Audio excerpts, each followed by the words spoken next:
Hello students, I am Mr. Tadge sir from माध्यमिक व उच्च माध्यमिक विद्यालय शिवरे तालुका Niphad डिस्ट Nashik. Student, yesterday we have seen the warming up and chit chat of the coromandel fishes. Now today we are going to teach or learn the coromandel fishes. This poem is written by Sarojini Naidu. The poem is about the fisherman's life of Coromandel Coast, that is the southern part of our east coast. The poem is rich its imagery, that is the pictures portrayed by the poet, the imaginary of landscape and the seascape and are particularly striking in their effects. विद्यार्थी मित्रांनो, काल आपण Coromandel fishers या कवितेचे warming up आणि चिटचॅटमध्ये प्रश्न बघितलेले आहेत. कोरोमंडल फिशर ही जी कविता आहे ती सरोजिनी नायडू या कवयित्रीने लिहिलेली आहे. यामध्ये आपल्या पूर्वेकडील जो समुद्र तट आहे त्या समुद्र तटाकडील जे दक्षिणेकडील लोक आहेत, जे दक्षिणेकडील लोक म्हणजे फिशर मीन्स कोळी बांधव, मासे पकडणारे मच्छवारे त्याला आपण म्हणतो, त्यांच्या जीवनावर आधारित ही कोरोमंडल फिशर ही कविता आहे. तर आपण प्रथम ही कविता वाचूया. नाव यर पहिला stanza. Rise brother rise, the wakening sky spread to the morning light. The wind lies asleep in the arms of down like a child that has cried all night. Come, let gather our nets from the shore and set our catamarans free, to capture the leaping wealth of the tide, for we are kings of the sea. No longer delay, let us hasten away in the track of the seagull's calls. The sea is our mother, the cloud is our brother, the waves are comrades all. What though we toss at the fall of the sun, where the hand of the sea god drives? He who holds the storm by the ear will hide in his breast our lives, will hide in his breast of our lives. Students, this poem is didactic poem. विद्यार्थी मित्रांनो, ही जी कविता आहे ही उपदेशपर कविता आहे. The poetess compare the landscape and seascape. कवीने या ठिकाणी दोन प्रकारचं हे सांगितलं आहे. लँडस्केप म्हणजे भूमीवरील जीवन आणि समुद्रातील जीवन असे दोन प्रकारचे यामध्ये तुलना केलेली आहे. There are two parts of the poem. First is the seascape. पहिला जो आतापर्यंत स्टांजा दिलेला आहे तो सीस्केप म्हणजे समुद्रातील जी जागा आहे त्या संदर्भात, समुद्रातील जीवन जागा काय असेल, स्केप. And the second last stanza is landscape आहे. तर प्रथम आपण कवयित्रीनं सीस्केपमध्ये काय सांगितलेलं आहे बघा ते बघूया. या ठिकाणी Rise, brother, rise, the waking sky spread to the morning light. In this poem, the poet first explained about the seascape that she said to the fisherman, means the poetess said to the fisherman, rise, brother, rise. Rise means जागा हो किंवा उठ. हे बंधू म्हणजे ती कोळी बांधवांना बंधू या हक्काने नाव बोलते. Rise, brother, rise, wakening skies to spread morning light. Now you get up. तू उठ, जागा हो, झोपेतून जागा हो.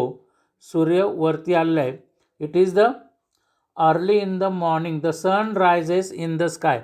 आकाशामध्ये सूर्य उगवलेला आहे, सकाळ झालेली आहे, तू आता उठ.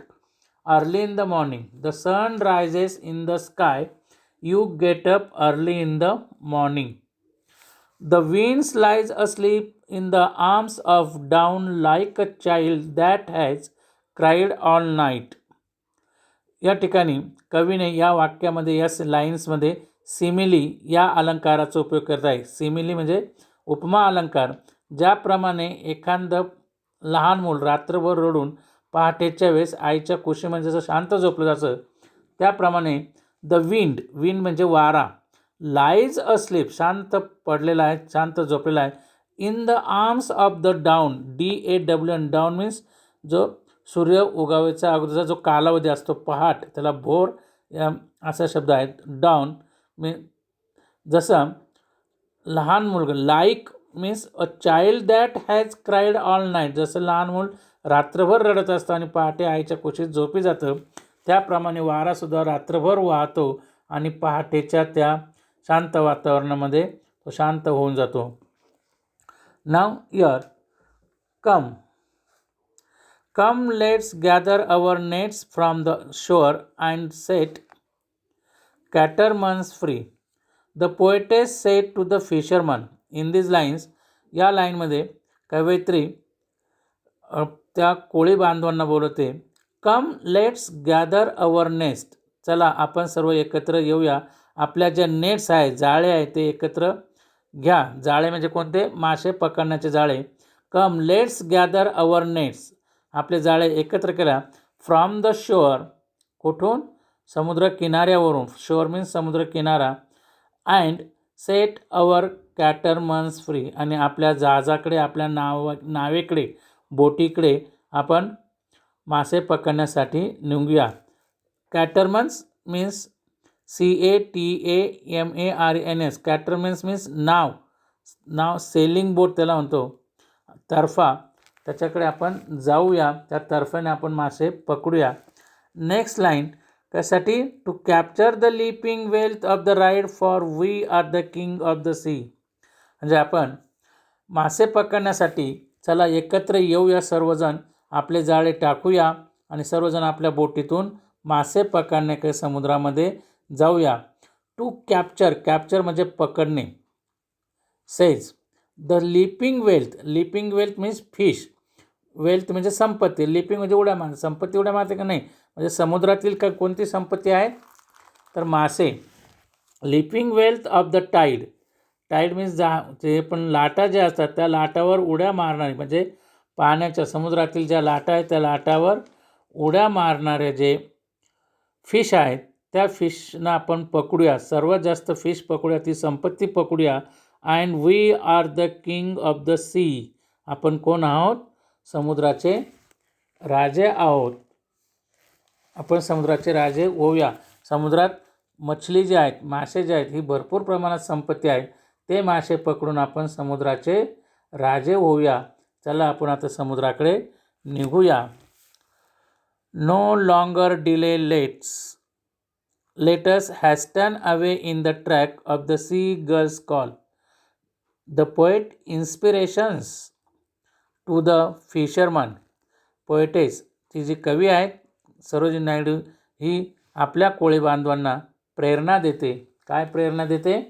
The poetess inspirations no longer delay, delay means उशीर करू नका, जास्त उशीर करू नका. लेट्स हॅस्टन, हॅस्टन म्हणजे घाई करा, जल्दी करा, ताबडतोब निघा. Away in the track of the sea girls, away in the track, track म्हणजे आपण ट्रॅक, रस्ता जो सीगल्स दाखवतात, सीगल्स म्हणजे समुद्र पक्षी, सीगल्स म्हणजे काय? समुद्र पक्षी ज्या मार्गाने जातात त्या मार्गाने चला, उशीर करू नका. सकाळी सकाळी समुद्र पक्षी जे आहेत, समुद्रातील पक्षी जे आहेत, ते ज्या मार्गाने जातील तिथं आपण जाऊया, घाई करा. हॅस्टन, HASTEN, हॅस्टन म्हणजे घाई करा, आणि आपण लवकर लवकर त्यांच्या पाठीमागे चला, ताकी जिथे हे सीगल्स जास्त प्रमाणात असतात, समुद्र पक्षी जिथे जास्त प्रमाणात असतात, तिथे मासे जास्त राहण्याचा संभव असतो. Here, next, the sea is our mother, the cloud is our brother, the waves are our comrades all. Here, the poet explained the relationship between the fishermen and the seas. या ठिकाणी the fishermans and the nature. कवयित्रीने इथं relationship दाखवलेले आहेत समुद्र आणि निसर्ग यांच्याशी. The sea is our mother. समुद्र आपली माता आहे असं कोण म्हणतं? कवयित्रीने सांगितलं. The cloud is our brother. तसेच क्लाउड ढग, आकाश आपले काय आहेत? ब्रदर आहे, भाऊ आहेत. The waves are our comrades. Waves means समुद्राचे लाटा काय आहेत? कॉम्रेड. कॉम्रेड मीन्स फ्रेंड, मित्र. म्हणजे कॉम्रेड काय आहेत? फ्रेंड्स आहेत. जर समुद्र आपली माता आहेत, क्लाउड आपलं ब्रदर आहेत आणि वेव्ज ज्या आहेत, समुद्रातील लाटा ज्या आहेत त्या काय आहेत? आपल्या मित्र आहेत. अशा प्रकारे the poet explain the relationship between the nature and the human. Here next, what though we toss.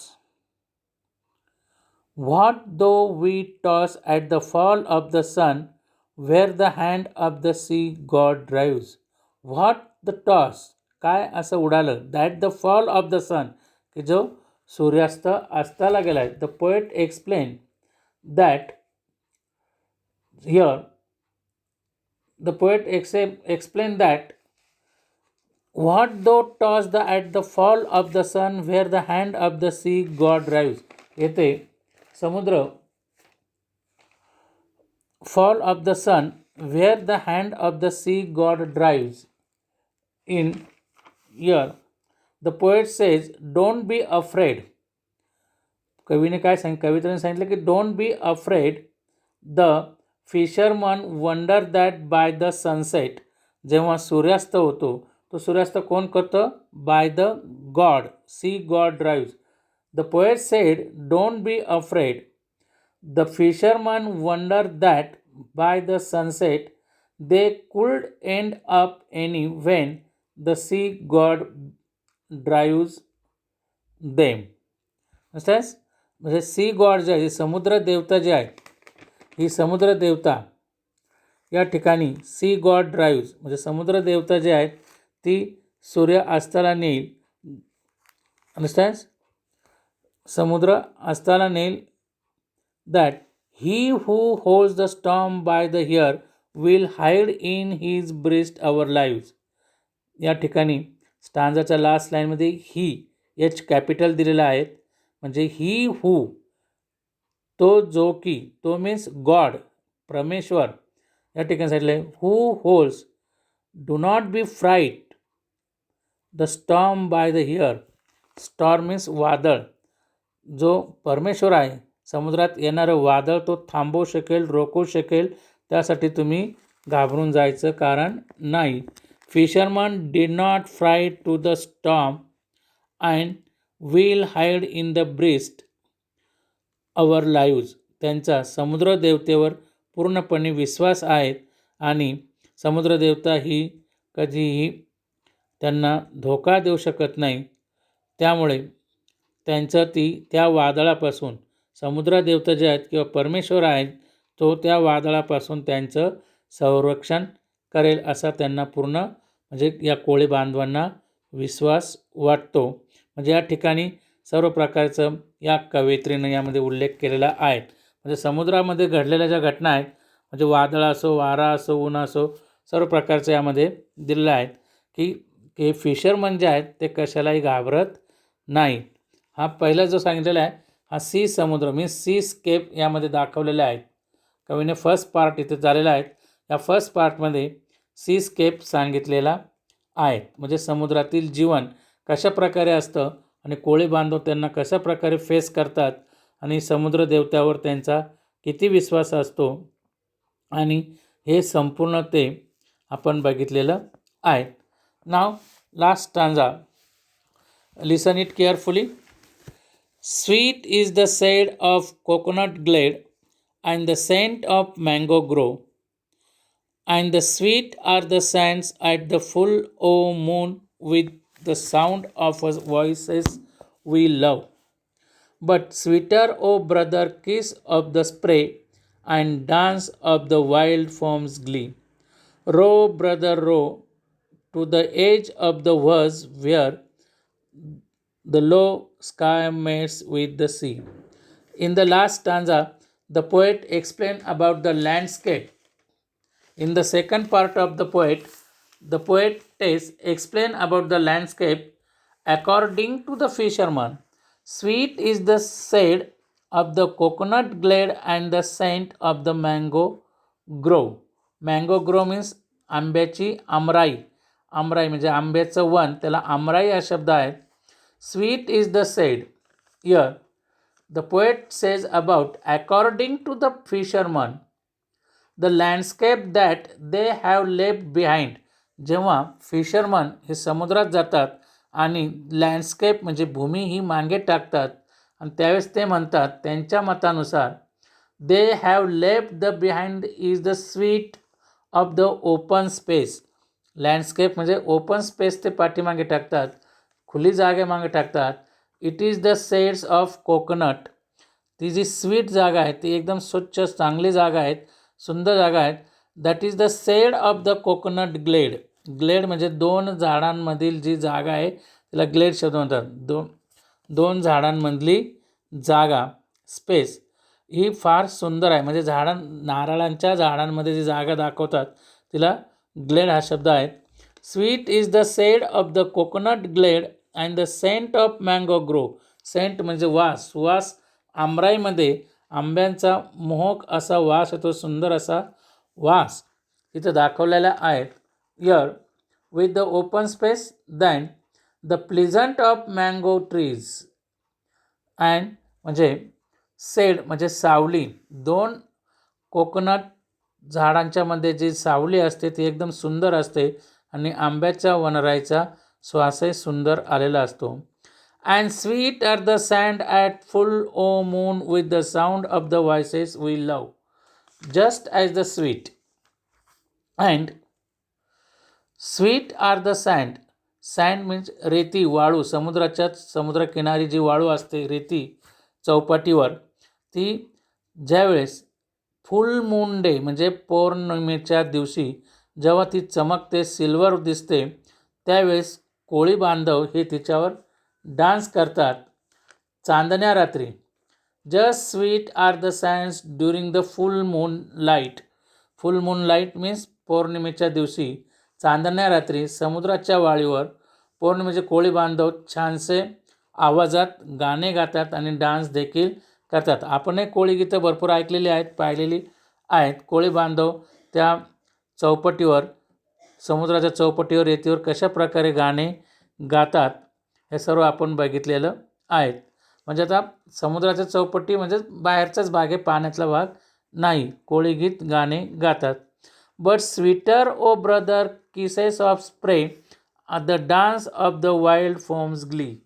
परंतु बट स्वीटर्स यामुळे समुद्राच्या लाटामुळे, that is but sweeter o brothers हे बंधू कोळी बांधव जे आहेत, the kiss of the spray समुद्राच्या पाण्याचे जे फवारे आहेत, किसेस ऑफ द स्प्रे म्हणजे समुद्राच्या लाटामुळे जे उडणारे जे फवारे आहेत पाण्याचे, and the dance of the wild foams आणि ते जणू काय करतायत, गालाचे चुंबन घेत आहेत असं आपल्याला वाटते. आणि त्या उसळलेल्या लाटाचा फेस, wild form of the glee म्हणजे जो ग्ली आहे तो समुद्राच्या लाटावर जो फेस वगैरे दिसतो तो किती छानशा प्रकारे डान्स करतो, अधिक आपल्याला आनंद देतो असं आपल्याला वाटतं. या ठिकाणी but sweeter o brother the kiss of the spray. Kiss of spray means त्या लाटा, समुद्राच्या लाटामुळे उडणारे फवारे जणू गालाचे चुंबन घेतात आणि त्यांचा जो फेस आहे, लाटांचा उसळत्या लाटांचा समुद्राचा फेस जो आहे तो काय करतो, जणू नृत्य करीत आहेत असं आपल्याला वाटतं. Row brother row to the edge of the verge where the low sky mates with the sea. त्यानंतर रो ब्रदर लो, कोळी बांधव, कवयित्रीने याच्या लास्ट लाईनमध्ये सांगितलं आहे की जी कोळी बांधव जे आहेत हे समुद्रातील प्रवास सातत्याने करीत असतात. त्यांना ती सांगत असते, the poetess says to that, आपले जी गलबत आहेत ते जे नृत्य आहेत ते नृत्य करत करत तुम्ही शेवटपर्यंत जा किनाऱ्याकडे. किनाऱ्याकडे म्हणजे row the brother row edge of the verge. Verge means कडा, क्षितिज. क्षितिजाजवळ जा. Where the low sky mates with the sea, की ज्या ठिकाणी सी म्हणजे समुद्र आणि समुद्रातून जिथं आकाश आणि समुद्र एक ठिकाणी भेटलेले आहेत, मिळालेले आहे असं दिसतं. क्षितिज, आकाश आणि समुद्र जिथं आहेत तिथपर्यंत तुम्ही जा. तुमची नाव बोट वलवत जा आणि तुम्ही आनंद घेत जा. समुद्रातील जो प्रवास आहे तो सातत्याने तुम्ही क्षितिजापर्यंत करा, असे कवयित्री यामध्ये सांगते. आणि तुमचे ते गलबतं, गलबतं म्हणजे काय, नाव कॅटरमन्स, ते तुम्ही नृत्य करत करत तुमच्या विस्तारलेल्या त्या विस्तृत प्रमाणात जे दिसतं की क्षितिजापर्यंत तुम्ही ते घेऊन जा. अशा प्रकारे कवयित्रीनं 2 प्रकारचे या ठिकाणी वर्णन केलेलं आहेत, एक लँडस्केप आणि दुसरा सीस्केप. तर या ठिकाणी आपण ही कविता बघितलेली आहेत. सरोजिनी नायडू यांनी ही लिहिलेली आहे. आपण त्यानंतर इंग्लिश वर्कशॉप जो आहे तो तुम्ही तुमच्या क्लासवर्क कॉपीमध्ये लिहायचा आहेत. इंग्लिश वर्कशॉप 1 ते 9 ॲक्टिव्हिटी त्यामध्ये दिलेल्या आहेत. 1 ते 9 ॲक्टिव्हिटी तुम्ही लिहायच्या आहेत. लँडस्केप आणि स्केपचा फरक सांगायचा आहे. तुम्ही सर्व इंग्लिश वर्कशॉप सॉल्व करायचा आहे. थँक्यू.